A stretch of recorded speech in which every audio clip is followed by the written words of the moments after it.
सुनो मेरे किसान भाइयों, क्या आप जानते हैं कि एक बार मल्चिंग लगाने से आपकी खेती की लागत काफी कम हो सकती है। मल्चिंग लगाने से खेत में खरपतवार या घास फूस नहीं उगते, जिससे निराई गुड़ाई की मजदूरी बचती है।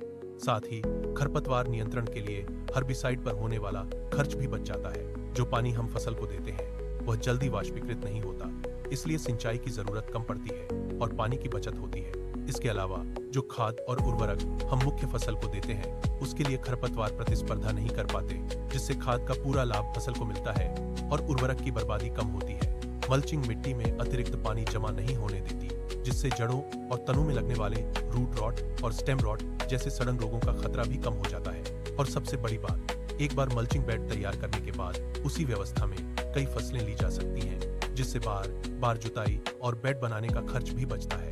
यानी कम मजदूरी, कम पानी, कम दवा, कम खाद की बर्बादी और ज्यादा उत्पादन, यही है मल्चिंग का असली फायदा।